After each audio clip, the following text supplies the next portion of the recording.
When I spit bars in a rave, man, I go hard like Santan. Ready?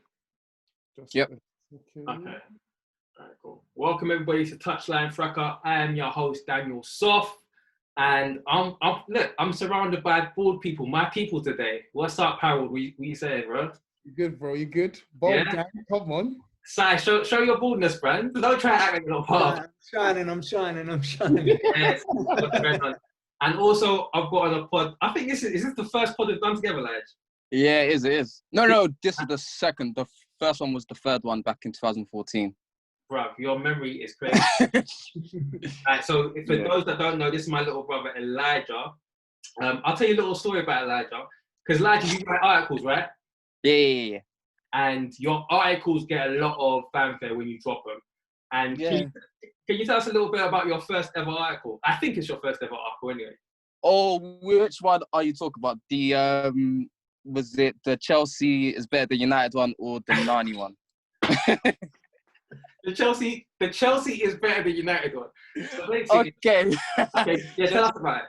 So basically, we used to go to KICC church, and then on the way, because like the car rides were kind of long, so Dan said, you know what, how about you're gonna write 2 essays, one why United's better than Chelsea, one why Chelsea's better than United.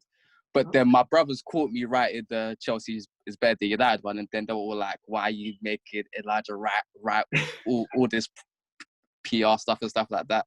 But yeah, that was kind of my first article ever. I can't remember how old I was, probably like 9 or 10 or something like that. He was young, he was in Liverpool, and he thought I was doing it to help him be objective, but I just wanted to read him right why Chelsea is Manchester United. But yeah, so like some of the big news that we've got for Touchline Fracas is we are launching Patreon, and so you can find some of Elijah's article on Amuga Patreon. We've got the Coppen Patreon.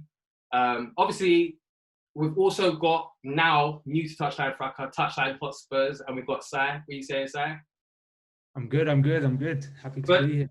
First episode drops Saturday. Check that out. The Patreon's not just there yet because you don't have enough fans in general.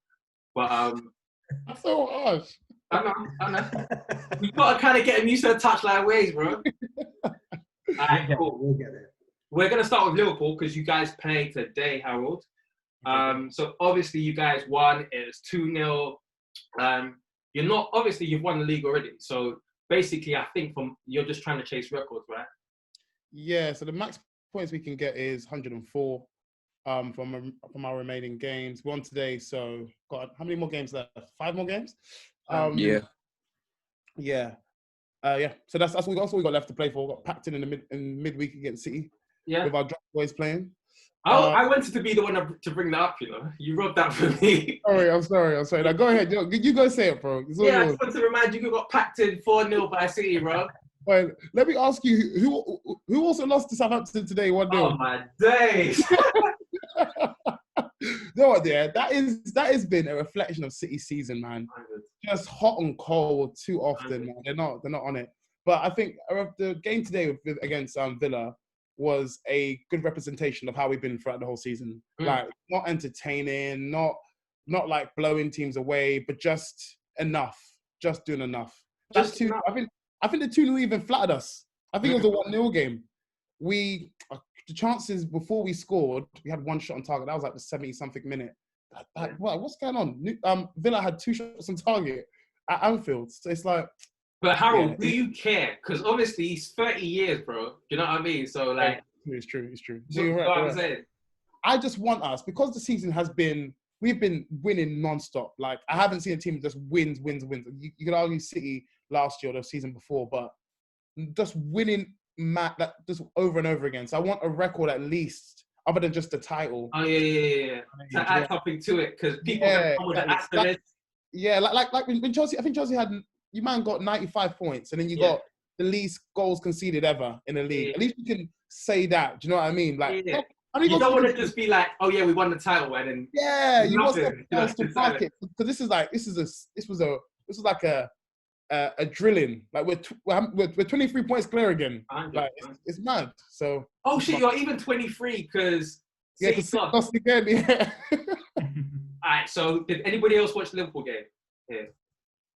Yeah, I did.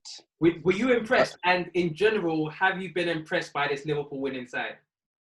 Um, I think like today I wasn't impressed, but I think it did show that one thing that people like to say about Liverpool is that their midfield doesn't bring a lot in terms of what they do going forward. But I think when they brought in Keita and Chamberlain, I think it did show that with Henderson and Wijnaldum, even though they're not the best technically, what they do is that on the ball, they are very sharp and they are able to switch play very quickly. And the thing with Liverpool is that because their fullbacks are the outlets, being able to switch play quickly is so important to them. And the times that they actually done it well today was the only time that Villa were actually really threatened.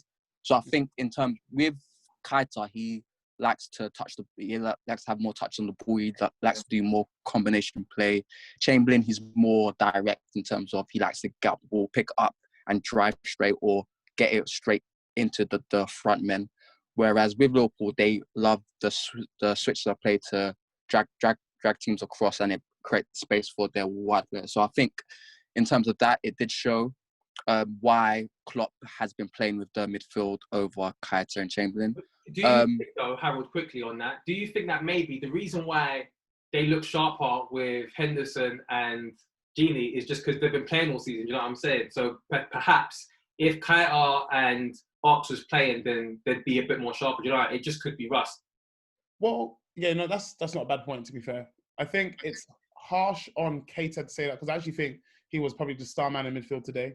So who got hooked? So Chamber got hooked from midfield, and so did Fabinho. I didn't think Fabinho did anything too bad, to be fair. But Chamberlain didn't play well. I have to be honest. He didn't play very well. So he came off. Keita stayed on. He was only one of the three. The bar is on the ground, though. Even though the best, when you're saying the best, you're right. This is very. I know this is very true. Yeah. But at the same time, when he got an assist for Mane's goal. So Trent drilled it into him, and he drilled it into Mane, and then Mane does what he does. He finished with his weak foot. But he actually looked like he showed some incision, which is what we're trying to aim for in our midfield, isn't it? It was just we have workhorses around, and to be fair, sometimes Fabinho has provided that incision, like we saw against Palace with that great ball into Salah and just make it 2-0. Yeah. But really, it's that link between midfield and strike that we've been looking for. I think Chamberlain has been poor since he's come back, and it's not helpful. I was listening to Coppend, and you guys tried to blame it on him playing on the right or the wing or something like that. No. That's the thing. I wasn't trying to blame it on it because I know when people try to put on RLC saying he's playing on the right, but these times he's had performances on the right where he's played well. So I've said Chamberlain has played well on that right hand side. Yeah. I'm not accepting he can't play well on that right. He was just poor. It was just poor. And I was onto him. I was onto him today as well. He's just something I've always criticised him of is his decision-making in the final third. Yeah. Sometimes he just doesn't make the right... In fact, more time he doesn't make the right decision. And that's something that I thought he would get better because I feel like he has all the attributes to succeed in a team like this. He can be that shining... We paid 40 M's for him, you know, with 1 year left in his contract. 40 M's. Yeah. Wagwan Ox. What's going on here? But you know what? You know what makes it worse? He won't cut his hair. So I get I know, like when I look at him, I'm like, you look so rough, bro. We're playing like you look. I was looking at him, I was thinking, bro, like you can get a haircut now. You know what I mean? Yeah. Nah, but I feel like we've changed him because he's in and out of the team and he's had so many injuries. He's just like the ability to be consistent because like before lockdown, the game against Atletico Madrid, he was incredible. Like he was probably the best player on the pitch. Yeah. And then now he's back from lockdown. Like that's another big break, which is not his fault. And then he's gonna have to find consistency again. So he's been in and out of the team. Like even before he got that big injury, for like in the Champions League versus Man City, Roma. Like he had decent performances. You are right. I'm being harsh. But to be fair, with the amount you paid for him and last year's contract, and I mean he's not young anymore, so you need stuff now. But yeah, I think the thing is with Liverpool, their style of play is they don't even have a style of play anymore. It's just they just win. It just reminds me of when it just reminds me of United under Fergie, Madrid under Zidane. They just win. Like Mourinho too. Like, Yeah. And then people It will was come just, to me. People will come to me when Chelsea win, like, oh, but you don't play good football. And I'm like, bro. but it's like it's That's like exactly what you said this year, Dan, which is I so know. jokes. I remember right at the beginning of the Bro, season. when people give it to me, you become your abuser. You know when you're abused and you become your abuser? Like, that's what happens. yeah.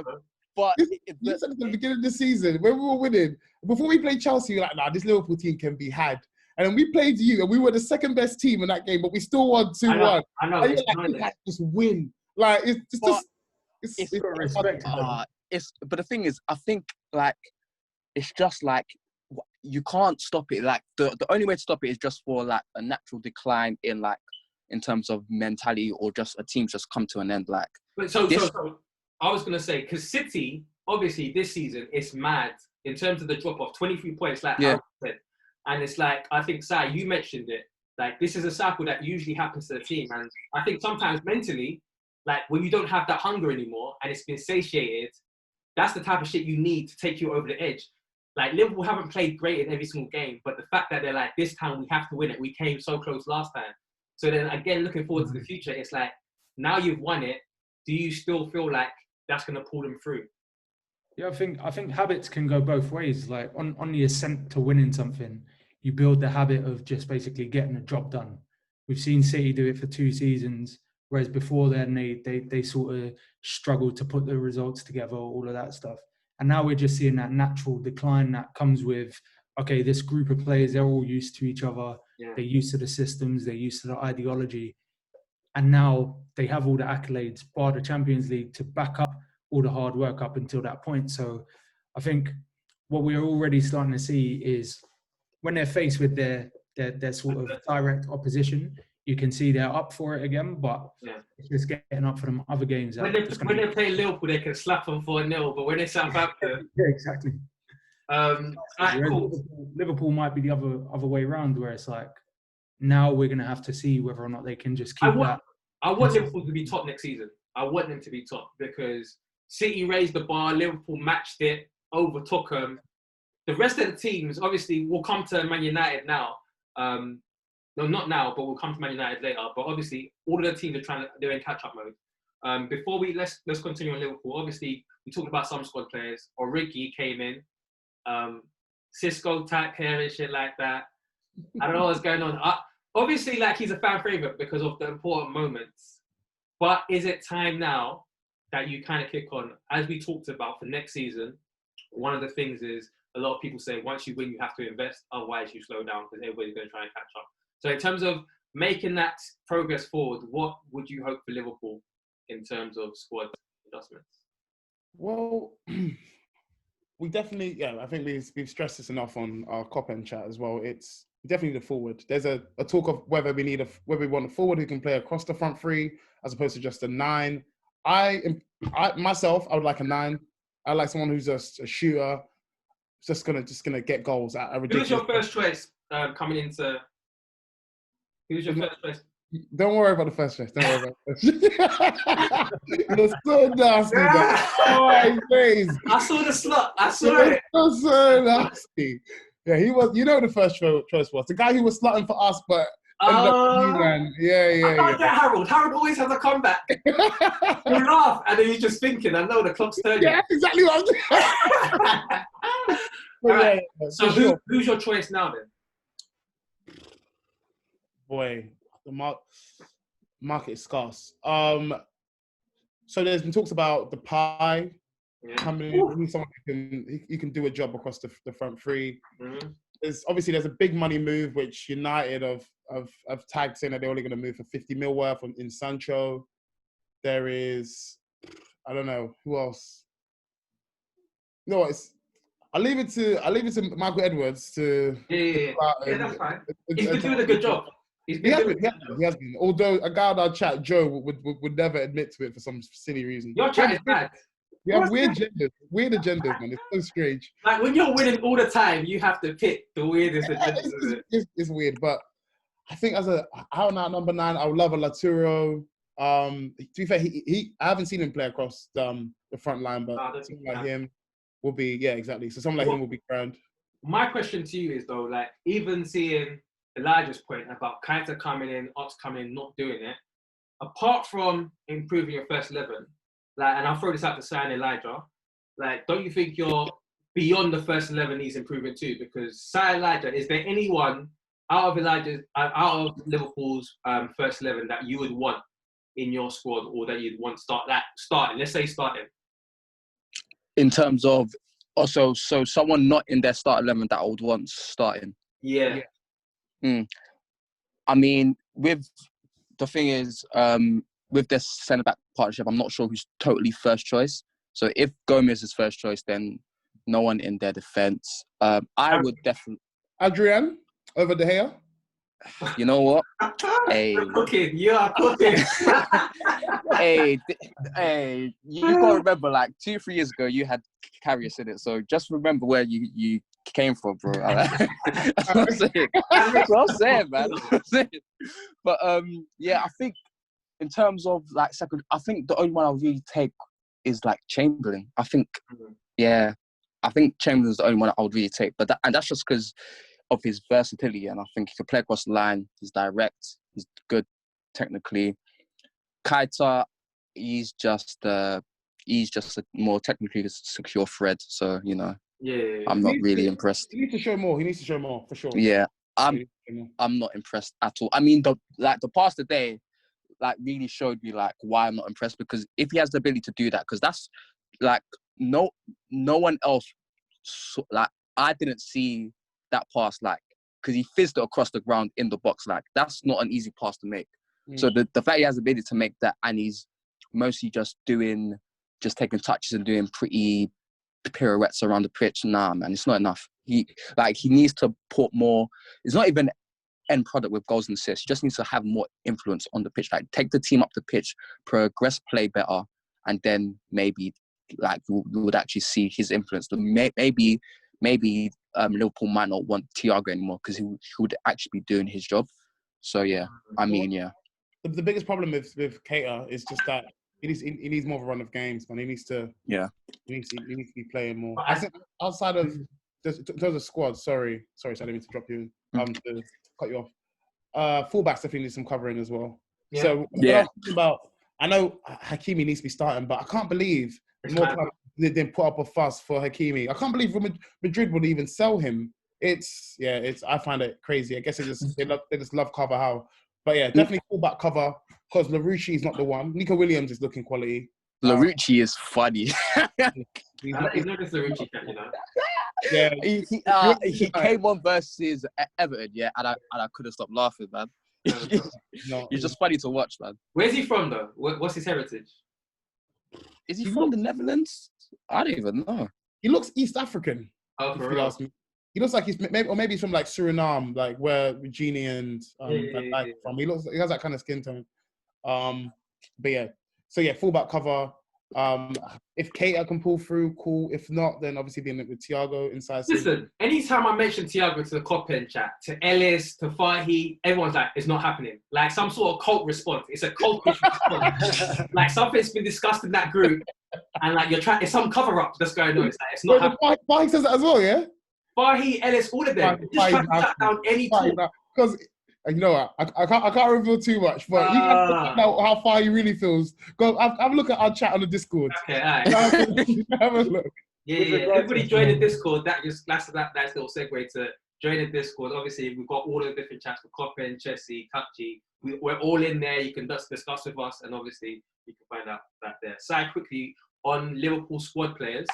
Is there anyone you think that is a squad player for Liverpool that can start for you? Because the reason why I'm asking is, if we're talking about City, they're going to have bare man in their squad that will start for our teams.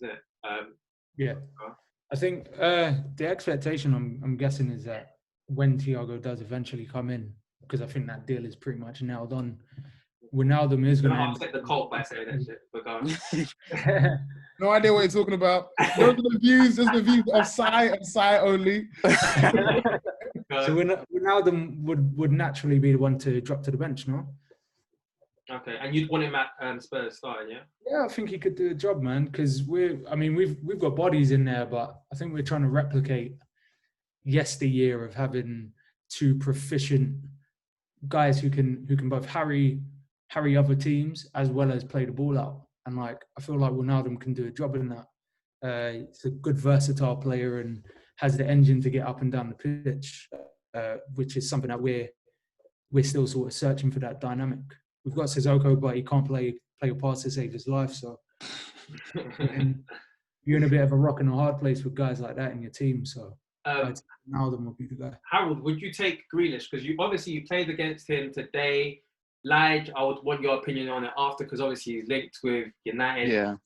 So Harold first, would you take him for your midfield? Obviously, a lot of people are saying you need a little bit of creativity. He's English too. What are you saying? 100%. Yeah. I know I've maintained that he's better than Maddison as well. I feel like there's just more to him. I feel like in Villa, you can see that the cream rises to the top, innit? He's clearly levels above them. And I think clearly. And to be fair, since lockdowns, Villa have had some really tough fixtures. So it's hard to really judge them. And their team is appalling. So, but you've seen across the season, cameos that he's had, and he's played really well. He's gone against United, quality. You can just see, and I saw today, it's funny stat, I don't know how you would interpret it, but players obviously get close to him and they see him as a problem because he's been fouled the most. Yeah. So did you see what Souness said though? Souness said, did you hear what Souness said? Oh, no, I didn't. So he was saying that that's an indicator that he's not a good enough player, that he holds on to the ball too much. And if you're playing for, because like Elijah mentioned it about Keita, in terms of when Henderson came on, they pop it off, whereas Keita kind of holds on. So I hear what you're saying, because it's a weird stat, as I was saying, depends on how you view it. But at the same time, when you're the best player, but I ain't passing to anyone else. You might can't do nothing, bruv. I know. Do you know what? Full disclosure, here's what I think. I think that Souness was he realised in this movement of Black Lives Matter, he's been going at Pogba too hard. So let me spread it to Grealish. There's another player that does the same. That's a fair point. But yeah, I'm taking him 100%. 100% taking Grealish. Quality. Lige, what are you saying? Wait, Harold, quickly. Harold, are you taking him for the first 11, yeah? First 11, yeah. He's in there. Lige. With Grealish, I would definitely take him, but because the thing is that he does hold on to the ball a lot, but I think with Villa's attacking options, like it's a wise decision, because anytime they got it today, it just broke down. They were making poor decisions time and time again. Trezeguet, El Ghazi, Davis is not even a footballer. He's just a lump. Like he's actually just there just to cause trouble. And like fair enough, he does enough. But yeah, I mean, like just today, like the best part of their team is their midfield. So they have McGinn and Luis and Grealish, and like that's what their whole team is like actually predicated on. But like I understand why he holds on to it as much as he does. So like if we were able to see him with better players and he was still having that trait, it'll be more understandable. Like I would understand why people would have a problem with it. But in terms of he carries the ball so well, he basically takes Villa up the pitch by himself. He's under the most pressure in the team. Like just like in terms of stats, the amount of chances he creates in terms of the whole league and where Villa are at now, it really shows how good he is. Like, and this is a player that creates most of his chances from open play as well.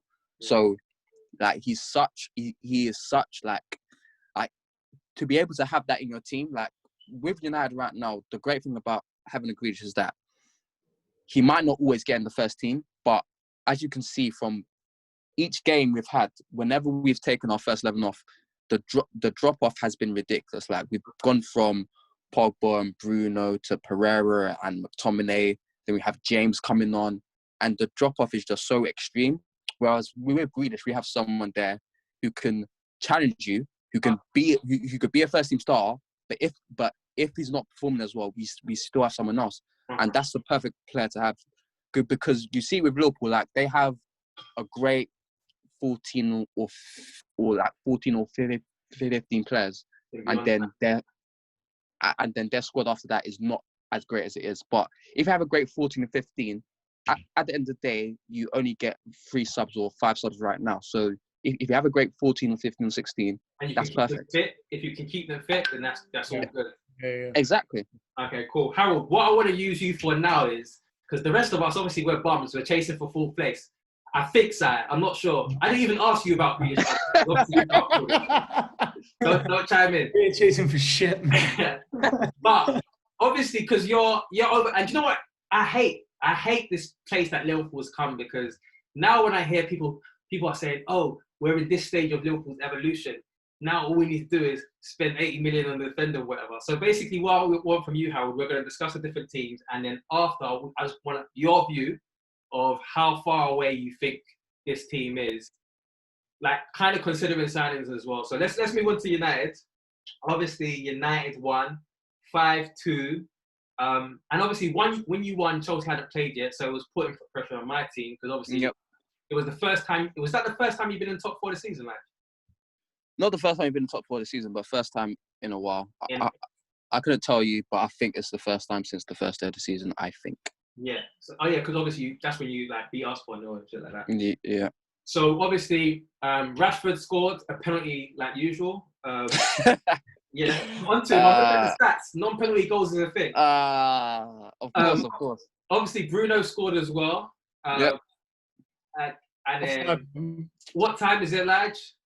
It's always 9 a.m. I've been telling you all season. It's always 9 a.m. Actually, has caught that. Look, when we're talking about Patreon, we're gonna have merch. We're definitely gonna have the 9 a.m. shirt. And okay, so Greenwood, does Greenwood have a little abbreviation, or is it? Not yet, not yes, right now. Right now, we're working on something with MMG, but you know. I don't get the MMG. So what does MMG stand for? Marcus Marshall Greenwood. Obviously, it's a play on Maybach Music Group, so you know. It doesn't work, because obviously Marcus. Okay, cool. Right. So, quickly, Harold, I forgot to ask you, who would you say is your star boy? Trent. Okay, that's cool. So not me. That's cheeky, man. He's like 21. Come on, man. I feel, okay, let's say this. We can't count players that are established in the first 11. We're talking about Brighton. But you might start comparing what? You're talking Cho, you're talking Greenwood. You know where I'm going. Yeah, compare him to Brewdog. Compare him to Brewdog, bro. Who's Brewdog? Oh, Brewster. Relax. That's a Brewdog. Oh my days. Nah, that was Steven. He's not the guy. He's not the guy. Yeah. Well, what about Curtis Jones? Because Curtis Jones scored today, no? Yeah, Curtis Jones scored today. It was actually a good goal, to be fair. It took a nick off defenders, it went in, but it was a good strike. So, and you got Harvey Elliott. If you got us, pick us a star boy, because we're gonna compare. I have to go Curtis Jones. I can't say Harvey Elliott. I haven't seen nothing, man. He's 16, man. He's too young. Curtis Jones is 16, is he? No, he's 19. Harvey Elliott. Okay. Harvey Elliott is too young. So yeah, I'll go Curtis Jones. So Elijah, your star boy is obviously Greenwood. And, of course. It's a matic. Like star boy. Who's the Spurs star boy? What's that name? I've been waiting for this. Some birds, fam. We'll get to it in the Spurs section. We'll give you like half an hour to think, bro. No. Yeah. I got one ready. Are you got ready? That's the thing. We've been bedding in youngsters for the last however many years, isn't it? So it's a bit. Tanganga, yeah. Tanganga. Let's keep it. We'll find out. He's a baller as well, but Troy Parrott, man. Master the bird. Oh no. Troy Parrott is the pick. All right. So let's talk about real star boys. Talk about your take from the match. Talk about the match, please. Yeah, it was a strange game, because Bournemouth actually started off the better team. Like, we were struggling to break them down. Apart from a Bruno chance where he really should have scored, which was a great pass from Rashford, actually. Like, since lockdown, Rashford has actually shown he's more creative than people think. But apart from that, we didn't really have much. The defender for the goal was absolutely shocking. Both are Chuckle brother centre backs, like Lindelof and Maguire. Lindelof and Maguire both go for the same ball. It breaks to Stanislas, and that's just defending we've seen from Maguire all season. Like, your team is shaped like Johnny Bravo. All action up top, nothing down below. Oh, mate, it's just like I think Wijnaldum done it to him at Anfield this season. I think Batshuayi done it to him at Stamford Bridge this season. Like, it's just so typical way. He just rushes in, and then he's not fast, so people can see he's coming at all his pace. So they know that if they nick past him, he can't slow down. And was just shocking defending. I think like De Gea could have done a bit better, but I mean the shot's so close. I mean it's really hard for him to stop that. But yeah, the first goal was really poor defending. Quickly on that, I'm so glad that United have bought Maguire, because I know Lampard, and if he was still at Leicester, he would be spending 150 million on him because he's English, he's got heart. He'll probably remind him of John Terry. He can head the ball. Yeah, I'm just so glad. Because like I said at the beginning, like everybody's trying this thing where they've just looked at Liverpool and thinking, okay, Liverpool spent loads of money on centre back, so that's all you need. It's so dumb. Like, so I'm glad that United help. But continue. Like, but the first goal was actually really lucky because it came from a breaking play where the one time where Bournemouth weren't in shape. So it came from Rashford contesting for a ball, which was 50-50, wasn't given as a foul. And then we break into that space. Rashford passes to Bruno to Greenwood. And as Greenwood always does, one touch bang, and the keeper couldn't save it. Like, it's amazing. Yeah, I mean, the second goal was a penalty, like Rashford slots, of course. And then the third goal, like, mate, like, personally, I think that's the best finesse goal that Martial has scored for United, because to me, it was at an angle I've never seen him score at before, and it was just like, it was the pace on it, like it clipped the top of the bar just to make it look that extra bit better, and then the celebration where he didn't even care. Yeah, man, that's 9 a.m. That's 9 a.m. all over. We're used to seeing Martial more the kind of on the floor, the lower far corner shots. Yeah. But that one from far out, that reminds me of when we used to play Pro Live, and Rooney, and he used to use Rooney. I couldn't stop the shots. Hey, the most overpowered player was Rooney and Adriano. Oh my! Couldn't stop it.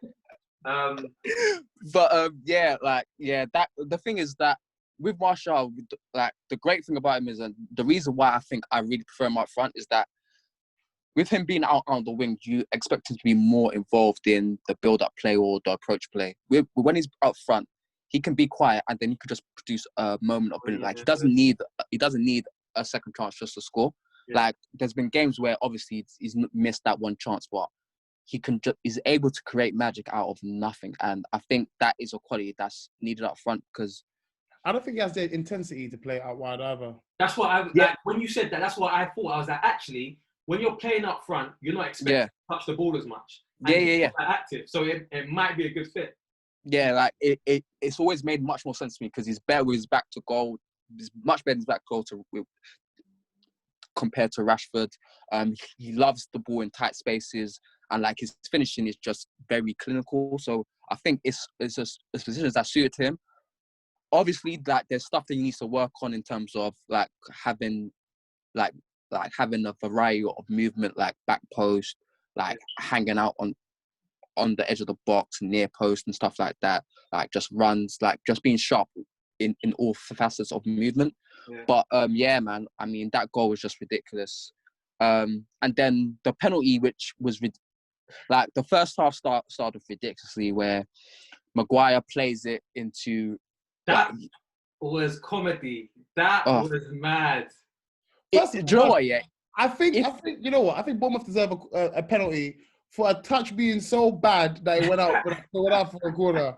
Who done the pass? That was Matic, innit? That done the pass back. There was Matic that done the pass, but honestly, Maguire, like the thing is, it all started from Maguire passing it into midfield, and he passed straight to a Bournemouth player, and then from then on, if you played the Benny Hill theme music, it would have been perfect. Yeah. It was just chaos, like it was just going all over the place. They hit the post, and then we finally seemed to calm it down, bypassing Matic. Then Matic does the craziest pass, like chest high, and then Bailly tries to chest it. Like for me, it hits his shoulder. That was a shoulder. That is never a pen, man. It hits his shoulder. Yeah. And then it's like it's given us penalty, and then somehow a lot of people are blaming Bailly for the whole thing. And And I'm I like, know. did you But see it's the just whole like the way sequence it of hit play? his shoulder as well. He looked guilty. Do you know what I mean? And you're Yeah, the black man looks guilty anyway. I know, but it was like, it was just like of all the people to blame in that sequence of play, you blame Baye, which it was just ridiculous. Oh, Matic Anyway, signed a new contract as well. Are you happy with that? yeah. How long? I mean, Is it till... it's 3 years. I'm 3 relieved. years. 3 years. 3 years. 3 Give years. him a 3-year contract. 3 years. He 3 must be years. like, is he 30 already? He's 31. You guys are comedians. That's 3 He's years. 31. Yes, 3 years. But you know what? It's because I need to burn. it's a young team, all this intangible crap, experience and all that rubbish, whatever. But yeah, I mean, yesterday was the first bad game I've seen Matic have in a while. Yeah. But I mean, we can just chalk that down to him playing more than one game a week. But yeah, fourth goal was obviously it's Greenwood again. Like, all he needs is just one touch and bang. Like, and this time it was with his right foot. You know, I mean, like the kid's just special, man. Like, Okay, so quickly on Greenwood. That's my goal of the weekend, though. Yeah, 100%. I don't really see goals scored like that, and like with that much ease. he is just so. Or what? Like, is he left footed? Is he right footed?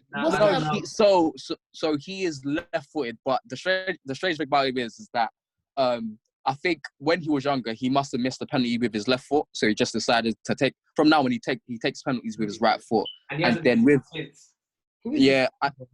and then with free kicks, he just decides whether he wants to take with his right foot or left foot. But he's so pedals ridiculous. But like, honestly, like since like the whole of last season, every single youth game that would come out, you would just see this guy just scoring a goal. Like, it was just 2 goals.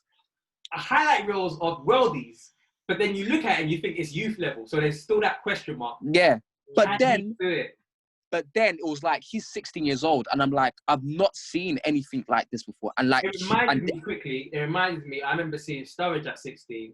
Yeah, and just knowing that, okay, this guy is levels. Because I remember Walcott was the same age, and there was Scott Sinclair, whatever. But I was like, this guy is levels. Just the quality of goals. It's not like there's one great goal and then just like there was just quality. And so my kind of question to you is, sorry, allowed to finish?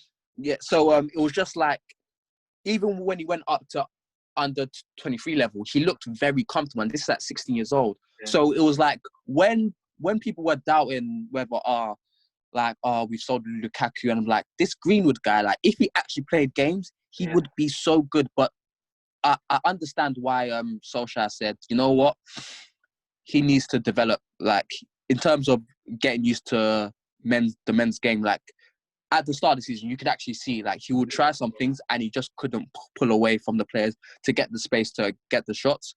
Now during lockdown, he I think he added on like 3 kg of muscle, and like you could just see he's able to create that space with so much ease, and he's flying, man. He's flying. And then obviously Bruno capped it off with a free kick, you know, just to top it off. And it was a strange performance because we didn't actually play well, but our attack is like, when you're able to have quality and not play well, you're able to produce results like that. So, and it's two wins on the spin as well. So obviously it kind of feels like free wins? My bad. I tried to chalk off a third of your produce. My bad. You know what about Mason? Yeah. The comparison you gave me about him doing levels in every year. Sai, you get it. Reminds me of Zion in basketball, Zion Williamson. So he did college level, and when he came into the men's game in the NBA, everyone was like, "Nah, he's gonna take a little bit of time," and he's still dominating. Like he's still doing what he did in college. So that's the thing. As a youngster, what happens is people are gonna question you. People are gonna put you through the ringer, and obviously, as a Chelsea fan, I know this because a lot of my stocks get attacked daily. Whenever I'm on the Discord, it'll be some off-brand shit because it'll be like Liverpool versus Wolves, and all of a sudden RLC gets brought up. I'm like, what the fuck? That's what happens. Firmino, bro. It happens bears. It happens, but that's what I'm saying. As a youth player, that's what's going to happen. You're going to get questions. But and sometimes what happens is you come through swinging, and then you have a little rough patch. So I'm waiting for that Greenwood rough patch. that Greenwood's rough patch, I've prepared all my arguments already, man. You got it ready. Not bad. It's all good. It's all I'm good. prepare more arguments, but yeah, my question was: is he the best? And this is to all the casts. Do you think that he is the best English talent since Rooney, attacking talent, as in like proper striking talent? So not talking about midfield type. Sad. What you say? No, definitely not. I mean, You're so shameless. Still there, innit? Oh, this is why I forget we have an actual Spurs fan on. Do you know what I mean? I still have to kind of get used to it. It's one of those things. I think for me, one of the things that impresses me most about Greenwood is that consistency of finish. Yeah. You'll notice that a lot of his goals come in similar fashion, where he sort of like pushes it left, takes it back to the right corner. Like you look for young players to have like those sort of fundamentals, if you will. Harry Kane is a proponent of that. Are you trying to say that Greenwood learned from Kane? Are you saying that you watched Kane's videos? I mean, Kane would be a good person to look at because, again, that ability to just find the corner is one of those things that obviously they'll coach you to do it, but to apply it in a game and to do it in tight spaces is one of the things that the top level strikers do. So are you saying then Kane over Greenwood as, because don't forget Kane was in the lower levels, the lower leagues at his age. You know what I mean? And that's what makes it even more impressive. What? Why? As soon as he got his chance, he took it, and he became one of the top 5. I don't know if I'm buying pretty much straight away. Harold, what are you saying? Best striking talent since Rooney. English. No. Harry Kane. Harry Kane? Yeah, I'm good. Harry Kane. Do you know what it is? This we do this thing, yeah. This is how we pass much pressure on these young kids. That's what I'm trying to do. Of course. I can see. That's the thing. You know, certain times you see certain ballers, and you don't even need a huge sample size. You're like, you know what? Yeah. You've just got that thing. You've got the stardust. So I need to see more in it. I need more. With him, I genuinely need that. Just give me to the end of the season, and I'll be able to say. But for now, I'm sticking with Harry Kane. Okay, Elijah, give me something. Give me something that I can take to Twitter, clip up, and overhype Greenwood. Who's better as an 18-year-old, Greenwood or Messi? What you say? What? You know what? Yeah. I said Messi. I think you say Kane. You know what? Yeah. That's a hard question still. What? Elijah, you good, bro? Hey, that's a hard question. I'm clipping it up. Because all I'm saying is that Messi never done it against Bournemouth, innit? So for real. That is for real. So it's like Messi took a while to start scoring still. Yeah, exactly. You for sure are a sibling of Dancer. That's what I'm saying.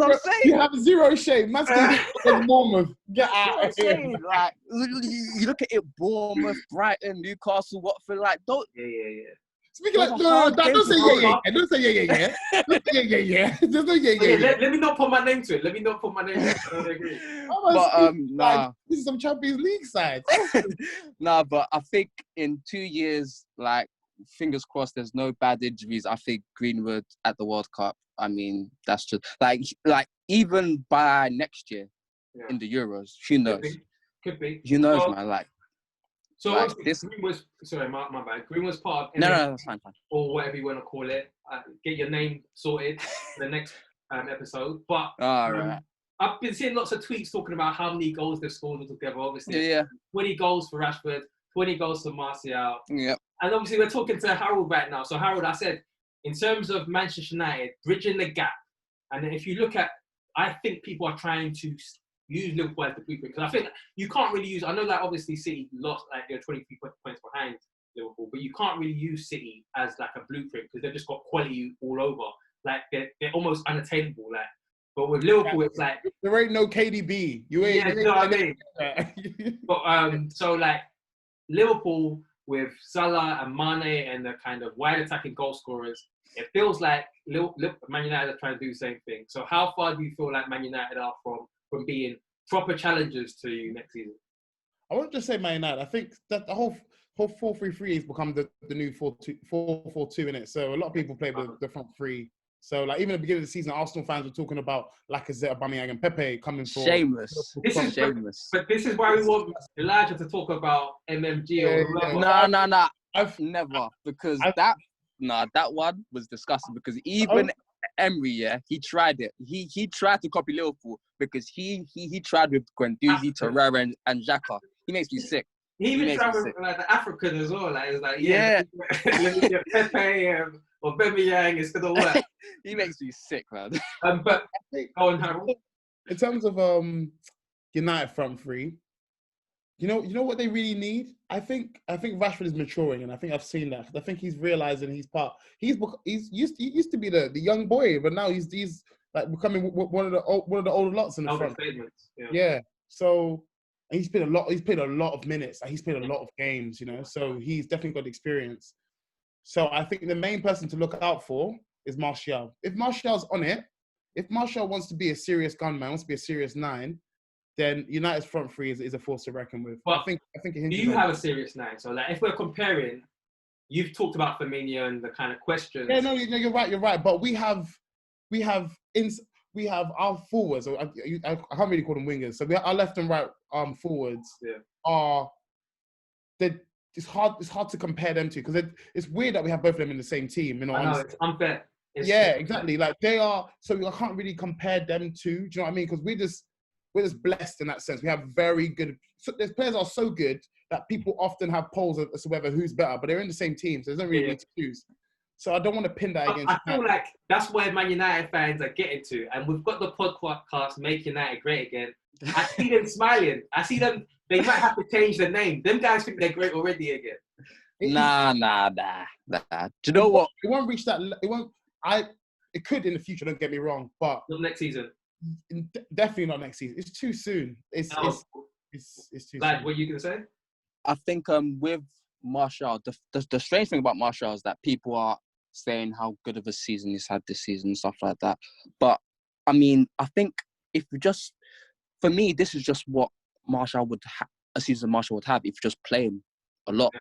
Yeah. Like he scored, he's like his numbers aren't that amazing for a striker. He scored 20 in 40 games. He's got like in terms of minutes played, he's got like 1 in 2, closer to like 3 and 5. Like it's just like what is normal. And in terms of performance, he's not had amazing performances. Like he's been quite average outside of like his goal scoring, but there've been games where he's been really good, like versus Newcastle at home, City at home, Burnley away, City away, obviously Sheffield United at home. Obviously, so like I can't forget Sheffield United, bro. but yes. So it's like, I mean, with Martial, it's weird because I feel like, to me, this is just what would happen if you just played him a lot. So I feel like next season there might be a bit of progression, but we really just have to see. You are also in Europa.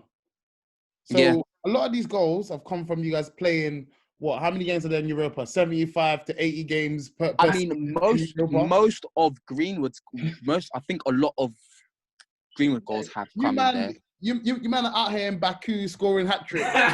Hey, no one has scored a hat-trick.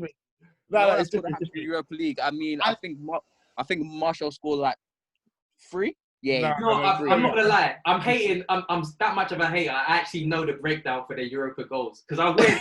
And I thought it was gonna be good. I thought it was gonna be like 10 goals in Europa. No. It's not that many. It's not that many. Mason Greenwood, I think he's on 16 goals, 5 in Europa.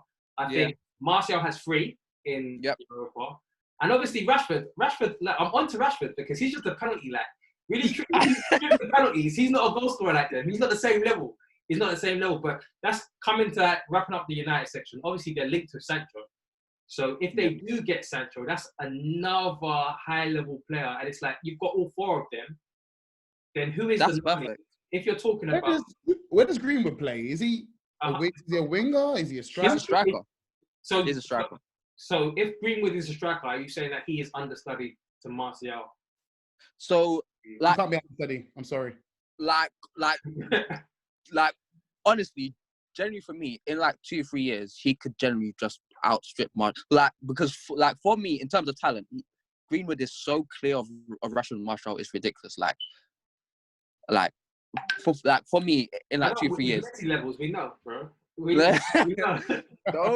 Don't quote me on that. But it's just. Oh no, we will. We will. Huh? Hey, do you know what? if it comes true, then definitely quote me on it. But what about, we'll destroy the footages, bro. But what about Greenwood, Sancho? like, I think Greenwood, Sancho. I think with Sancho, he has to start, because with Sancho, I just see the No, I'm consistency. even talking about who do you think is better. Because put me down for Greenwood. Harold, who you saying? Oh, do you know what?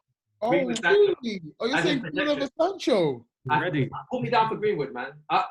Dan, You love goals so much. Dan, You love goals so much. Nah, you know what? You know what about Dan here? Dan loves He an loves underdog. goals. He Dan loves loves an goals. underdog. So Bro. He loves an underdog. You love it. He's not No. bro. He loves goals. That's love what he goals. loves. He loves goals from everywhere. That's all he loves. You only did that Drogba, man. It makes sense. I got you. Sancho. I'm going Sancho. Sai, what are you saying? Definitely Sancho. Is just all around game. His decision making It's is. because he came through first, man. That's the truth. No, you know what it is? It's one of those things, yeah. You've just seen more. That's what I'm saying. He came through first. That's all it is. No, I hear you. No, you're right. Okay, fair. But I mean, it's that players have come through first and then not played. Like, look at Reece Nelson, joke man. So I thought you were going to come for a Chelsea guy.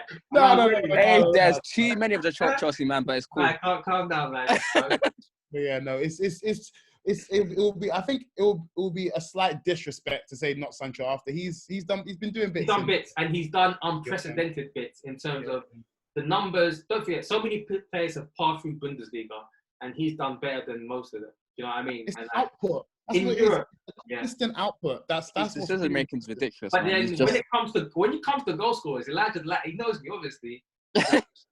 Like he doesn't need to feed anyone. He's just like he makes the space for himself. It's crazy, man. But let's move on to Arsenal. Like obviously we were supposed to have an Arsenal fan on. I'm sorry, Arsenal fans. Again, we don't really have them, but obviously you can listen to Touchy Gooners. But did anyone here watch the Arsenal match? Yeah, I did. boring, man. Yeah. Do you know what? I mean, that's bound to happen. I think it was LVG that said if you have two teams playing three at the back, they're just going to cancel each other out, and it's just going to be a boring game. And quite frankly, it was because there wasn't that many difference makers on the pitch apart from Adama Traore. And anytime you got the ball, there was four Arsenal man like just around him, so he couldn't do much. But I do want to commend Arteta though, because defensively, Arsenal, since he's come in, they look like this is the best I've seen Arsenal defensively in my lifetime, because they just look so. How old are you? How old are you, Elijah? 23. How old did you say? You say 21 or 23? 23. It's the best you've seen Arsenal in your lifetime. No, The team was 16 years ago. How the mighty have fallen. This is good. This is good to hear. Please, like no, because I was so young with the Invincibles. Like I can't really say. Like I can't really comment. But like Arsenal just look so solid. Like ever since he's come in, he's really done well in terms of that. Like they look so solid defensively. All the games where they've been really bad in, it's just been defensive mistakes because their defenders are really, really crap. Like they are absolutely terrible. Like Luiz, Mustafi, Kolasinac, Socrates, Bellerin is the worst defender of them all, which is a bad indictment on him, because that's being the worst of a disgraceful bunch. I mean, like it's just a poor team defensively, and to make it as good as I've seen it, it's like very impressive to me. But I mean, they really need to work on the offensive side of the pitch, because like there's not been as much of an improvement there. They're just really relying on like the quality of Aubameyang just to create something out of little. Or like about Bellerin, just to go back on your point. Yeah, Bellerin looks like he's done. But no, seriously, like I didn't mean to say it like a joke. He's 25. He's 25 years old. Why does he look like he's absolutely finished? Like we have Kyle Walker, who looks like he's still got the sprint speed of a man who's 18. Do you know what? Yeah. Do you know what? Do you know what? It's so strange. It's so strange with Bellerin, because it's like I remember arguing with Arsenal fans saying, without his pace, this guy is not a football player. Like, and just seeing him now is like, bro. He looks really scary, man. That's what they do, though. They done with it. get young players that get a run in the team and they gas them to the hills come home. Every single one. That's what happened with Guendouzi, and look now, the guy can't even get into the squad. Yeah. So the fall off is good. No, but to give Arsenal praise, as Elijah was doing initially, to be fair, is that they did look well. They did look good. Yeah. And, you know, I've been wanting to have a look. I think all of us probably have a fair few Arsenal fans, Arsenal friends as fans. Yeah. So we naturally wanted them to do not so well, but I give them accolades. They play well. Also, one thing I'll commend Arteta for was and other things about Arsenal fans have been complaining was yesterday was his in-game substitutions and his in-game management. Yeah. He did very well. I thought he's learning on the job, but clearly he's learning quite quickly. They did play well. He's making players that previously looked like jokers actually look decent. So, for instance, David Luiz, he actually looked decent yesterday. Like Wolves didn't really create too much. David Luiz can be decent. It's not just Arteta. I let Elijah run his mouth. I let that pass, and he used You would stick up for him, but anyway, yes. I think. Okay, yeah, fine. David Luiz has been part of Premier League winning teams. Not just once as well, I think twice as well. No, once. So has Dejan Lovren, bro. Yeah, so Dejan Lovren also won the Champions League, and he was also in a World Cup finals team of the tournament. So I'm not having it. Yeah, I'm not having those accolades. Yeah, I'm not having it. All right, let me spin, because maybe I haven't convinced you, but there still might be some listeners that might listen and might. But no, actually, what I was going to say is, I don't necessarily think, like, harking back to the Maguire signs of 80 million, and I think after this Van Dijk deal worked out so well, and I think usually a lot of people try to throw money at defences, but I've just seen like what Arteta's done with Arsenal defence, and if you look at their clean sheet record, between Emery and even Lundberg and Arteta, you can see that actually he's getting a lot more clean sheets. A lot of the defensive stuff is just organisation. We'll come into Chelsea and he's talking about how we don't have enough tall players, and that's the reason why we're conceding set pieces. No, Lampard, oh man. Listen, I can't say too much because Chelsea fans listen. We'll talk about that later. At home, about that at the family home. But Arteta's done a really good job. Like, obviously, he was putting together a lot of draws. He talked about offensively, that's the kind of change that he wanted. And the interesting thing about Guendouzi and Ozil, like you kind of mentioned, I was watching the press conference and they asked him about it.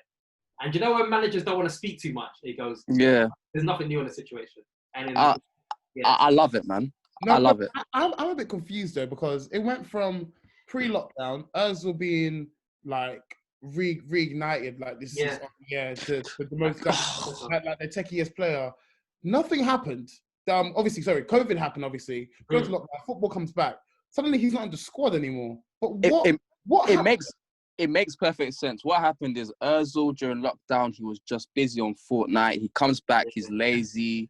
He doesn't really want to train too much, and that's why the 11 versus Man City was just a statement. Like, he put out the younger players who are hungry in training, and then he left out Pepe, Lacazette, Ozil. It makes so much sense, and then. Like, Ozil just doesn't care anymore. And like, fair enough, you're on 350k. You've had the career you've had. You've not won like too much, but you know what? The career he had, because he came to Arsenal at 24. Like, he's been his peak years there. To be fair, he was working with Giroud, and Giroud was moving like an op at certain times. Do you know what? People need to stop that excuse, because all it was is that the first half of the season, the Arsenal players were overperforming in terms of their finishing. Second half, they became normal, and then that's all that happened. Okay. Like, so you're saying the Tammy Abraham syndrome? Hey, that bum too. Oh. Now listen, attack him. I didn't say that. That was someone else. All right. But listen, leave Tammy out of this, bro. but I love it because it shows like proper authority. Like, Ozil and Guendouzi, they're both jokers. Like, they're actually, like, in two different senses. Like, Guendouzi, he thinks he's too big time now. Like, they both think they're too big time, but one's at the end of the career, one's at the start of the career.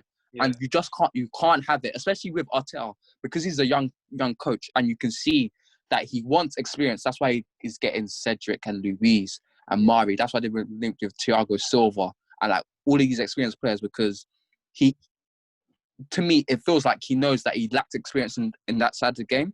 So I feel like he's trying to get players who are actually experienced just to like complement him. But yeah, I mean, I'm like personally, I've actually been impressed with what Arteta's done so far. Very impressed. Go on, but yeah, but I do need to see more in terms of their build-up play and attacking, because if it gets to a stage where without the personnel though, has he had a transfer with it yet? Has he had a transfer with it? No, he's had one. He had January because he came in December. Yeah, January. But it's difficult to maneuver in January. Yeah, it is. Yeah, but I feel like even with the personnel that's there, you can do more. You can do more. Like, yeah, you can do more. Like, Arsenal look very stale offensively, and they don't need to look that stale offensively. Like, they can look a bit better. Like, they can create more chances. But yeah, I mean, in terms of what he's done defensively, it's like the fact that people are saying like you can't work with those defenders, and he's managed to do it. Accolades. Yeah. Accolades. Okay, so much. That profile of coach do benefit from having the ability to basically just say, I believe in youth, and this is what I'm sticking to. Some more experienced managers, the expectation is for them to come in and sort of get the most out of the underachieving superstar, whereas the younger coaches, we expect that they're going to have that closer connection to some of the young guys. To be fair, a lot of what he's doing reminds me of Pochettino, and it's one of the things that, like, amongst my circle. Dry your eyes, mate. You sound so sad, Simon. Hey, his voice broke. His voice broke. Pochettino. Harold, quickly, Arsenal. I have to ask you, how long do you think it will take them to bridge the gap to they're competing on Liverpool's level? Also, we like Arteta. We like what he's doing. Obviously, he'll have a transfer window. I say 14 years. I say when they match our drought of a Premier League title, then it's been it's been 16 years already. Yeah. Wow. Harold's got one of their websites like. Yeah, I've been counting. Wow. 16 years. Time goes quick, you know. Time goes mad quick. But no, on a secondary school level. Wait, do you mean competing for the league? I'm talking about closing the gap to Liverpool. Liverpool just won the league. Boy. Because listen, the energy Arteta's giving out is like, look, I haven't just been hired to try to get top 4. I'm going for it. Do you know what I mean? So. Okay, cool. If that's the case, at least challenging. I'm saying at least 5 years. Okay. All right. Cool. You heard that from Harold. Copy and Fracas as well. Yep. All right, cool. Let's move on to Spurs. And I think because you kind of already played and you've done the analysis on the first Spurs pod, I will point you to Touchline Hotspur to go and listen to the breakdown of the game. Because obviously, what happened in that game, I can't even remember myself. In the last game. We lost 3-1 to Sheffield.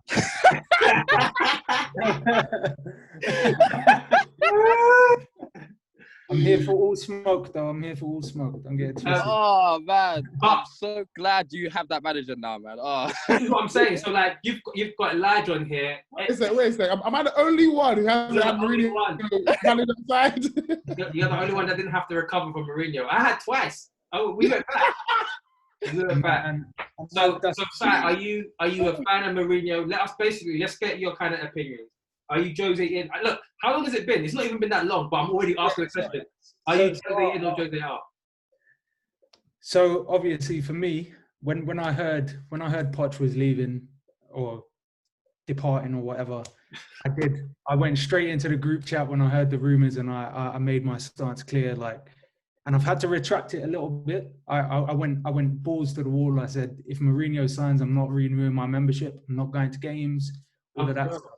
Because for me, like, we're coming off a period where we really regained and established an identity at the football club from top to bottom, from everything from the board buying in and sort of creating a team that was financially viable and competitive, to having a manager that said all the right things, utilized youth, all of that sort of stuff. We've literally went the polar opposite. We've appointed a guy whose success is always short term, who cripples a football club, who doesn't utilize the full infrastructure of the club, and also spends a shit ton of money. So it's one of those things where, as an immediate fit, he's the complete wrong man. Obviously, coming in, he said all the right things. He spoke about our infrastructure. Did he turn you around? Because he started to speak about the stadium being the best stadium in the world. The results at first, I think, went well. So did you kind of fall for the charm? So don't lie. Not so much fall for it, but for me, once you spend money on someone like Mourinho, you gotta accept it. Do you get what I mean? And for me,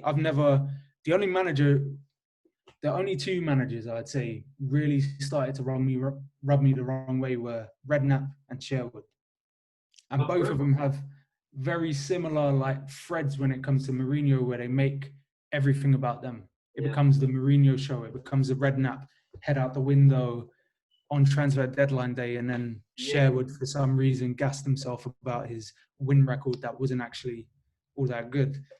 So that type of manager for me doesn't resonate. So it's quite difficult for me to get past that. But now that he's here, we've got to give him time, because ultimately he's here now, isn't it? So Lige, tell him about Mourinho. Tell him about what to expect from Mourinho. Give him a little preview, guys. Do you know what? It's weird because I feel like with Mourinho now, it's like his lifespan is just shortening with 100%. Each. It's half-life. Remember half-life? Yeah. You know what, Dan? That's exactly what I was gonna say. It's like a half-life. Same womb, guys. Yeah. Makes sense. But it's just like it just keeps shortening. It's just like he's managing to condense this whole 3-year thing. Like with United, he condensed it in like 2 years, where he didn't even win anything major, but he was able to just get like a decent finish in the second year. And like with Spurs, I always remember when Spurs came to Old Trafford, and this was us coming off the back of a bad run, and I was like, this reminded me of when United would come up against a good team, like we just used to look pathetic. And like Spurs just let us run riot. They let a bad team without Pogba, Martial. There was no Bruno this time. Like our defense was just conceded goals left, right, and center, and they let us run riot. Like they let us control the game, and like it was just embarrassing. Like every single big game I saw, it was just like it feels like I'm watching United of old. Like the Chelsea game, was just ridiculous. I was thinking. I didn't understand it because Chelsea were also coming off the back of bad form, and Spurs were on good form. It was like it was just so easy for Chelsea just to control the game. And it's so mad because Mourinho's known for that type of not necessarily tactics, etc., but the mentality. Yeah, you can't lose this game. I remember those old videos. Like, special though, wasn't it? Say again. He's not special anymore. He's not special anymore. No. But okay, so in terms of since he's come in, what are the tactics that he's kind of trying to do at Spurs, and why is it not working? Yeah, so what he's done, and to be honest, at first it worked pretty well. It got us results. He's playing like an isometric 4-2-3-1, where he has Davis tuck into a back three in certain periods of the game. Aurier takes the whole right hand side and basically plays as a wing back. On paper, it should work because it covers up for both of their fullbacks' deficiencies, and I mean neither one of them is really the quality or the standard that we need to move forward with. But what makes it sort of fall apart is the fact that he insists on playing Lucas Moura, who in theory should be playing out wide, naturally just bombing down the wing, hit the byline, cross the ball in, but obviously, since his heroics in the semi-final, he tucks in and he runs infield over and over and over again over the course of a game. Doesn't make good enough decisions. Precisely that. And we're getting into that period now where obviously he's calling into question the mentality of the team. Yeah. I have to deflect that straight back onto him, because ultimately a lot of the players that he's picking are guys that, whether or not they're in good form or not, he insists on playing, which gives us as fans the indication that those are players he feels he can trust. Okay, So if these are men you trust. And Ndombele, we have to kind of get your thoughts of it because it's from the outside, it's a madness because this is the same guy that I heard United fans started for. Every single fan was like, okay, we want it. It's better than Kante, etc., etc. Obviously, the first thing I think of is that video where he's not running around because at first I was thinking he's doing him like Pogba. Say again? Burnley. It was yeah. What I'm saying. Yeah, it was Burnley. So at first I was on Ndombele's side, but then Mourinho must have created that highlight footage himself on Twitter. Bro. And then, bro, so what are we saying? Do you feel like it's justified he doesn't play? So that whole Burnley situation is a bit of a tricky one to navigate because obviously he had 0 sprints in that entire game. For a centre midfielder, it's not good reading. Wait. Can we just deep that for a second? That's actually taking the piss. Can we just deep what you just said? So he played for the whole game and had 0. No. He was hooked at half time. He was hooked at half time. Yeah, he was hooked at half time. No. That first half was ridiculous though because like you can't eat that. But yeah, sorry, carry on. Sorry, man. That when you said that, yeah, it made me think back to analysis, and I was just laughing. So the thing that makes that whole situation a bit interesting though is when Mourinho first came in, obviously Ndombele played, and then he got another injury coming off the back of being injured for most of the time Poch was there. So the situation sort of started to escalate in a similar standpoint as the Pogba situation escalated, where Mourinho comes out and says, Ndombele says that he doesn't feel like he's ready to play, but I can't see any injuries, so I want to select him. So this goes on for a couple of weeks. Ndombele makes a cameo appearance and then starts the game against Burnley. And in my mind, I'm just like, he's not fit to play. Just let him sit out.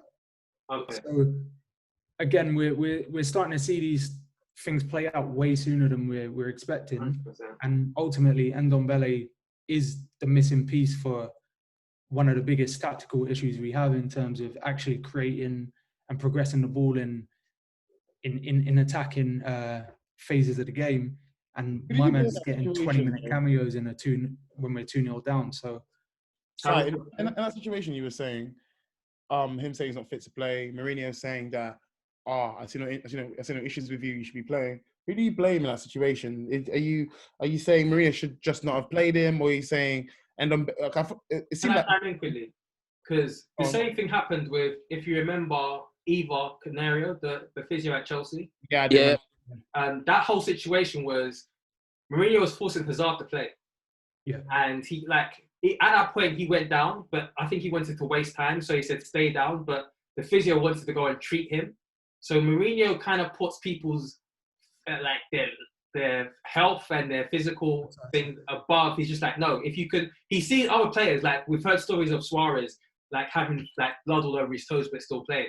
So he just kind of sees, okay, if player A can do that and sacrifice, then every single player should do it. Yeah. And you can't have one rule for everyone. Yeah.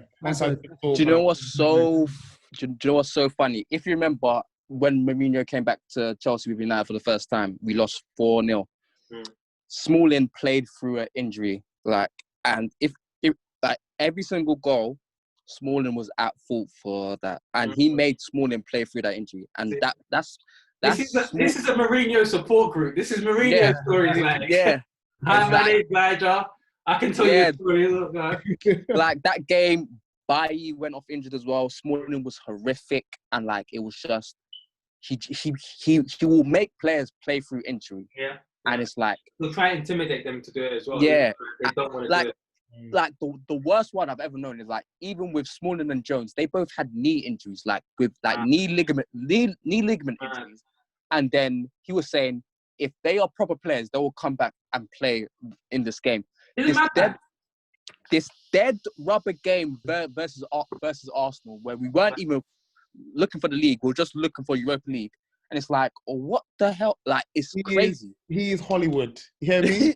He is Hollywood. And he definitely should go to Hollywood after. But yeah. Wrapping up on Mourinho, so Mourinho himself has mentioned Liverpool, and he's talked about Klopp, and he's talked about how Pep, and how when Pep came in, he had certain fullbacks, and then he shot at them, and then he was backed by the board and getting these fullbacks, and the same with Liverpool, kind of they backed him by the board, and that process.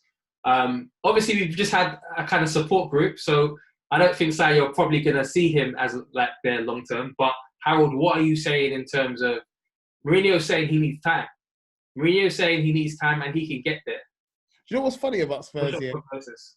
Do you know what funny thing about Spurs that I have to say is that I think the perfect man for them is the man who just sacked. You're taking the piss. No, do you know what it is? They're on a very bad run. And I think at that point he was mentally drained. You know, I think even in last season, I think you would admit as well yourself, Si, you guys are underperforming in the league, but you overperformed in the Champions League. And I think it was a lot of emotional baggage that he had in having that team, especially with Leicester winning the league that season as well.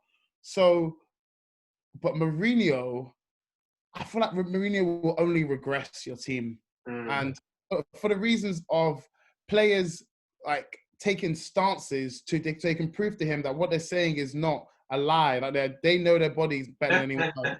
Like now you say all these things. Now I'm thinking, in Ndombele, I'm thinking maybe he did this to show like, yo, when I sprint, it really hurts. This can be detrimental to my career. Yeah. I'm still young. You're not always going to be here in my life. Yeah. I'm going to do what's best for me, kind of thing. So, and I think there's going to be numerous examples of this happening with certain players, and they may not like work with him. I think his best one is with Inter, because them man had the same mindset as him. Yeah, them man had but this is look, Harold, to give you a peek into his mindset. This is how crazy he is. He was talking. This is a positive story from Mourinho. I can't remember exactly what he said, but he was talking about Lo Celso, and he was talking about how he kind of wrote him off, and he said, "Look, you're not my style. You're not my style." And then Lo Celso said to him, "I'm going to prove you wrong." And he said, "That's the type of player I want." Not every player has that mindset. Like, you know what I mean? If national manager now, if my manager says to me at work, yo, you're Harold, you're not the person that I want. You're not needed anymore. I'm gonna be like, okay, cool. I'll find another job. Yeah. I'm gonna be like, you know what? No, I'm gonna prove you wrong. Bro, who are you? He chose Spurs. He had loads of choices. You know what I mean? Cool. I'd be like, you man wanted me. What do you mean? I didn't ask to come here. You told me to come here. Yeah, you DM'd me. I didn't DM you. I'll take a punt here and say this will be his last club job. Mourinho's going international management after this. Maybe. I mean, he's tired. He's just he's got like a great football brain. We saw him as a pundit on Sky Sports, and he spoke so eloquently and like really. That got him. That was his job interview, man. That was the Spurs job. Yeah, he took the piss. Spurs and Arsenal, that talk about Lacazette and the Babiyag, he was slotted for the Arsenal job as well. I wanted them to get him so badly. Yeah. I wished that on them so much, and then All right, let's quickly talk about your star boy. What did you say again? Who is he? Troy Parrott. The Birds. Troy Parrott. Are you serious though? Because I don't want people. You're dead serious. I'd say between him, Tanganga, and Skip, we've got three guys who could potentially go to that next level. Skip. Hey, wait, you're serious? Yeah. This is the thing. This is the thing. We had one of them glamour boys. We had a little lighty and Marcus. You know what? Si, I'm gonna lie to you. I need to cut it clear for you. Tanganga is just another. He's just McTominay. Yeah. It's another McTominay. He is just another Thomas Callas for Chelsea. Hey, he's not one man that Mourinho will bring up. Yeah, he will bring up and just put here to say this is my boy. Yeah, he is who I want you to be. I'll pick up one man. Yeah, you be like him. I'll put him here. Troy Parrott has the glamour behind him more so than the other two guys, but that's the thing, it's not always them man that make it. Hey, relax, let me speak. Skip. Wait, are you serious about Oliver Skip? Oliver Skip has shown not even a level of maturity. He's shown a level of maturity to say that he can be a centre midfielder at that Spurs. Sounds like McTominay. Cool. Yeah. That's fine, but sometimes you need them, man, innit? You really don't. Are you saying that his levels with man like Saka, man like Greenwood? No, I'd say Parrott is probably the closest to that level. But again, How wait, Yeah. how close? If you say closest, then he can be mad far, but do you know what I mean? Like, are you saying that he's close to them? what I'm saying is in the next few years, if he gets a run of games, I can see him scoring similar types of numbers to Greenwood. Okay. That's a political answer. This is what we're talking about. This is the type of shouts we want. 100%. Yeah. Because again, we had Marcus Edwards in the rank, and before the whole Sancho phenomenon came, he was the one that all the scouts pointed out as a next up, and that didn't work out. So sometimes having a little lighty with the quick feet and all of that stuff. Have you seen the England team? Have you seen the England team, bro? Yeah, a lot of these men have the same trim, the little lines in it, the little curly fade and that. And then everyone gets gassed by it, innit? But at the end of the day, that shit gets me though. You're like, you know what? You don't really need some good old white English. That's what I'm saying. That sounds like the Good Parrott, Brexit Oliver thing. Skip. You know what? Don't Like chew your get me dog, started bro. Don't get me started on the This guy conspiracy must have with loved Kane and Ryan Sterling. Mason, man. That's all I know. Yeah, You that's know the- your bloody jollof rice. That's some good old English, you know. all right, let's finish up on the Chelsea section. Obviously we got slapped. Well, not slapped, but it was a weird game. Like the West Ham game, we lost 3-2. Oh, I thought you man won. I was gonna say like. You No, man yeah, won. so we did win. We won 3-0 against Watford. Yeah, but let's forget that game. Forget that game. Yeah, Let's talk about man, West Ham. Now, Let's talk about the Hammers. I just had to mention it. I had to mention it. But yeah, so we won 3-0 after obviously United kind of overtook us in the league. We're talking about the Watford game now. Bro, let's move on about this. Let's move on. Let's get to the good stuff. The good stuff. We're talking about the latest game. Do you want to talk about the West Ham game?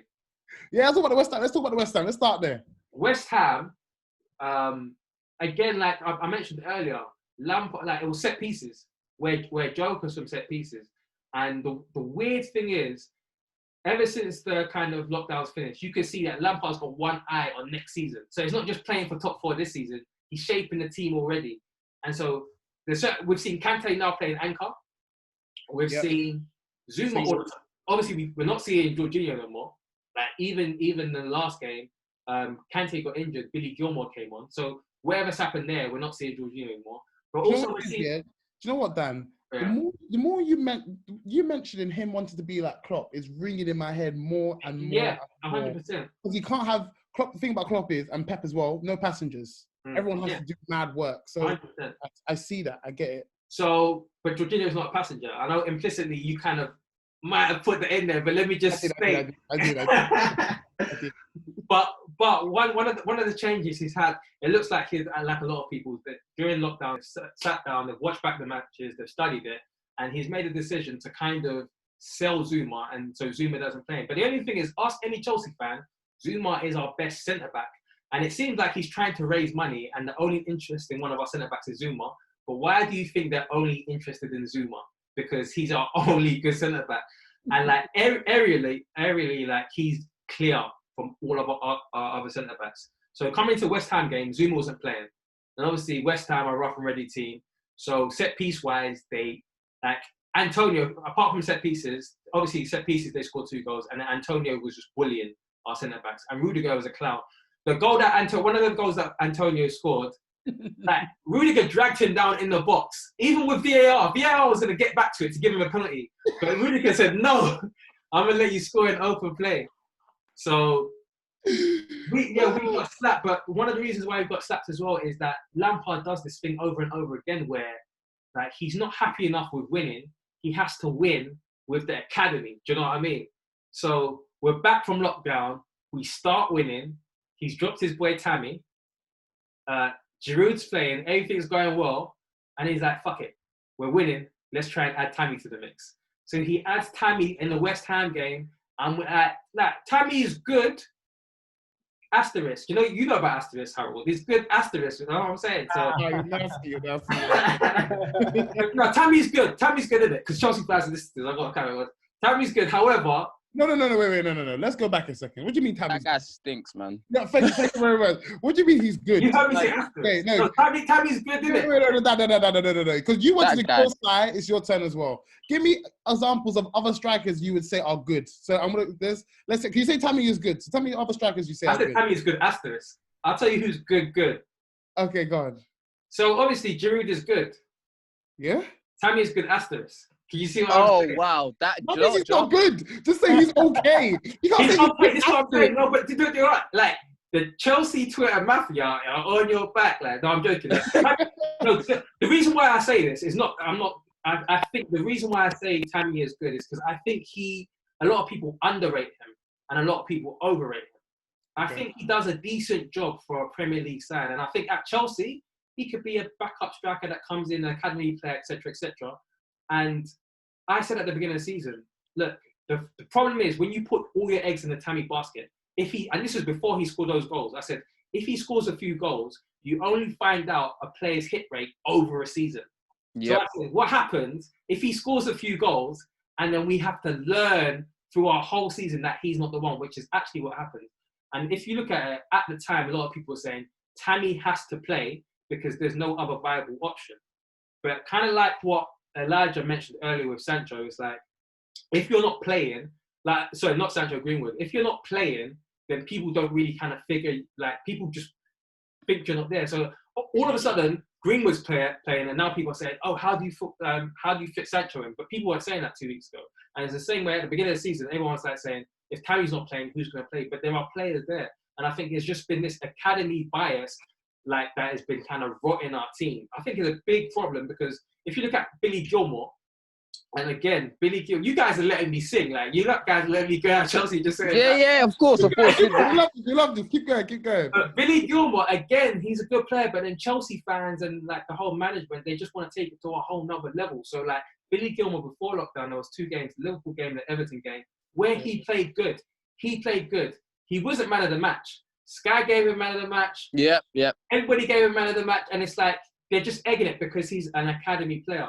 So since after lockdown, obviously Kante's coming, and Billy Gilmore's coming twice, and he's been ragdolled by a man like Chalobah, like just by any other men. He's clearly not the level that everybody was saying, but people just do that, especially like we've seen it with Chelsea. It's just been an academy season, so we're bringing a player. All of a sudden, they're the best thing. Then 2 months later, they're not good enough, and it's a new player coming in. So I just think the West Ham game, he made some changes because he got too comfortable with the fact that we were winning. And then the last game we won, Watford, it was almost like revert back. Okay, put Giroud back in, put Barkley and Mount back in. Yeah. Got you.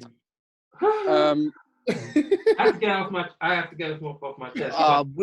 What do you think of Kante playing single pivot? Do you like it or you're not a fan? I think whenever you see Kante receive the ball, he's usually facing a defender and he passes it back. Yeah. Usually he doesn't open up the game. But at the same time, it's like, okay, you're making a choice. So a lot of people say that Jorginho isn't that fast and he can't recover the ball. So you're making a choice. Okay, do I want someone that's fast that's going to recover the ball, or do I want someone that's fast? So I'm just going to judge him as someone that's been in there recovering the ball and he's done a decent enough job. Not my choice, personally. But I think he's being used to his max in that position. Do you think you'd be better off in the 8? I don't know. I think if we were talking about his best position, I'd say he's better at a position where he's in a double pivot, because then you're not relying on him. If he's next to a Jorginho, you're not relying on him to build up, but at the same time, he's still in the action. But obviously, we want to play this 4-3-3. And I think, like I said, Lampard's got one eye on next season. He wants Havertz. He wants Havertz to play right central midfield. That's the position that Kante's played. And that's the reason why all of a sudden you're seeing Kante in the anchor. It makes sense. That's literally it. So the way he sees it, Ziyech is on the right wing, Havertz is right central midfield, Kante, and it's probably going to be Mount, because Chelsea it's probably going to be Mount because Chelsea are changing to this 2 attacking 8s system. Don't forget, Lampard was a central midfielder. He likes getting in behind. Like, everybody gassed up Lampard, runs into the box. Makes me sick, man. Yeah. He makes me sick. That guy was I'm here just... for it, man. So Lampard wants Havertz because he is someone that runs in the box. But at the same time, we've seen Mount kind of get into the box, but he just loses his head. He like snatches at things. Sometimes it comes off. Most of the time it doesn't. Havertz is very kind of cool, composed under pressure. But yeah, so like Barkley, has been like a figure. So like there's two players that have come in after post lockdown and have kind of like changed people's opinions. You've got Pulisic. He's such a player, man. Yeah, He is such a player. I like Like he's like just watching him versus West Ham and then Watford. Like it's like there's like it's weird because like actually watching him, you forget he's from America. Like you generally think like he's from like Europe, from like Croatia or something. Like he doesn't look. He doesn't look like his close control, like his ability to pass. It's so good. Like I actually remember at the start he looked very meh. Like that's the best way to describe it. Just very meh. But then recently he's just looked the intensity in his passing, the intensity in his dribbling, and just the ability just to try and take the game by the scruff of the neck. So good. Like he has really impressed me. Dare I say it's a bit Hazard-esque? Yeah. I was gonna say, people are saying that. Yeah. Do you know what? A lot of people are saying that. It's the way he's winning penalties. Yeah. Especially. That's what I'm saying. He invites the challenge very well. Yeah. I do think he's a bit better at staying involved in the game than Hazard was as well. Say it again? Don't you think he's a bit better at staying in... No, because one of my criticisms of Pulisic is, why are you coming at Hazard as well, bro? But what? You know what's funny? Si said that first. He was like, "Living's a bit better." Yeah, he kind of speak up, bro. He kind of slide it in there, but no. Actually, one of my criticisms with Pulisic earlier on is that he wasn't constantly involved in the game. But one of the things about Pulisic, he's that proper American. How do I say it? It's that American idolo. Like I don't know. It's just like his superhero. Yeah, his mentality is crazy. So like he actively listens to criticism and he actively works on it. I remember I laughed at him because he was crying when he got subbed for America. But I remember Cristiano Ronaldo, like he cries over, for me, small shit. For me, like I wouldn't do that type of stuff, innit? Like, ladies and gentlemen, we have Dan Hendricks. But I'm saying in public because people get at you. But at the same time, what I respect is that that's how much you want it, and Pulisic wants it bad. Now, here's the thing with Pulisic. I didn't want him at first with Chelsea, and one of the reasons why is we've been collecting non-goal scoring attackers. Obviously, we had Willian. Even Hazard, he wasn't a goal scorer like that. So I'm crying out for, if we're going to buy someone for big money, that I appreciate he's good at dribbling. I appreciate that, like, okay, assisting was more of his thing. But obviously, once you buy him, like you said before, once you get Mourinho, you just kind of have to back him. So he started off shaky, like I just said, but especially, like, he had a good middle of the season bit where he was winning us games, but after lockdown, he's taken to a whole nother level. So he's combined the dribbling, he's always involved, and like he's winning penalties, doing game-changing action. So yeah, it's okay. The only thing is, it's like, I just want Lampard to not experiment. Do you know what I mean? It's like with United, last 2 games, unchanged. Once you find it, because what we see is like, Barkley will play good, but then he'll just kind of dash him out because an academy player needs to come in. But I just feel like, forget all the politics, bro. We're chasing top 4. That's like, we can do that shit later. But yeah, did any of you guys watch the game?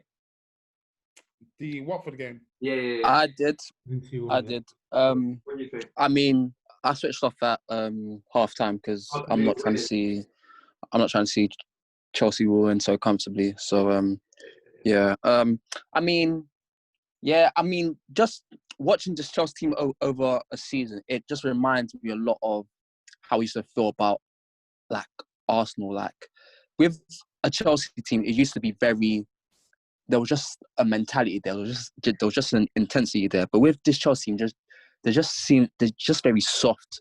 Like you see Christensen and Mount and Tammy and like just these players like Kepa. It's just like just soft. It's just very I wouldn't soft. say Mount is soft. I wouldn't say Mount. I wouldn't include him. But Tammy, listen, Si, you better know where you're at, girl. I can see bro.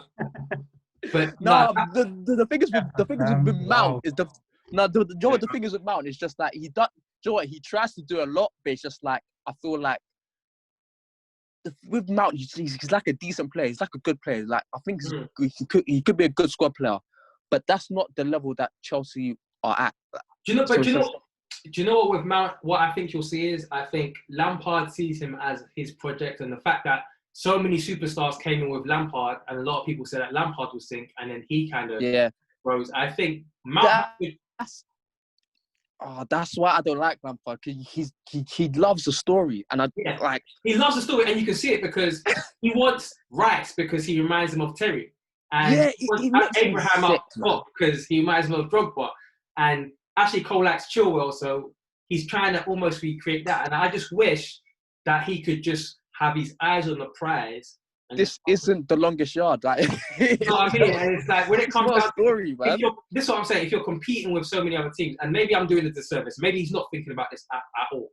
But it just seems like there's two goals. Rather than just, okay, let me try and get as many points as possible. There's so many different other goals that in terms of storylines, etc., like I'm saying. Yeah. But Harold, I'm going to have to come back to you now. Again, in terms of bridging the gap, Chelsea, obviously we've been linked with a couple of players. So take everything into consideration. How we've started, obviously this is Lampard's first season. We've got money. It looks like we're splurging. Do you think that we could be competing with Liverpool soon? Yeah, I think sooner. But that's mostly because you guys have a better foundation in comparison to Arsenal. So I said 5 years. It's a better foundation initially, and you also have much bigger spending power, bigger than everyone. Even after you had a freaking ban, to my disgust, you're able to sign. We're outspending people. Yeah, you're able to spend non-stop. Abramovich, him and his money laundering self, will be exposed one day.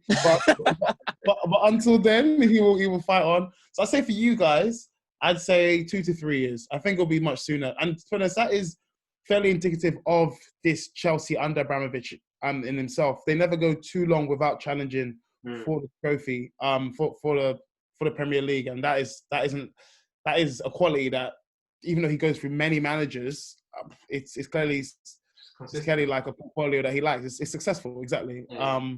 So yeah, I'll say short, but simply because foundation is there. I think there's less problems to address, and they can also address the problems quicker because they have more money. So you say Arsenal 5, Chelsea 2 to 3, and United. Oh, United next year, bro. No way. Because next year. The reason why you can't be next year is you've just spent big money on a £80 million centre back. He's not going anywhere. He's your captain. He is somehow. His white privilege has made him captain of Look. Wait. You made it to 2 Champions League finals with Lovren in your squad. Hey. In our squad. Yeah, you're missing one. And listen, I've even finished. Maguire is one person. Maguire is one man. You man can pick Maguire. You have Wan-Bissaka, who is great defensively, but as you've seen, for any team who's going to break down a defense, your fullbacks are becoming more and more important. Hence the emergence of a Trent or a Reece James. He's been decent. Do you know what? To be fair to him, he's been decent offensively these past few games. Do you know what?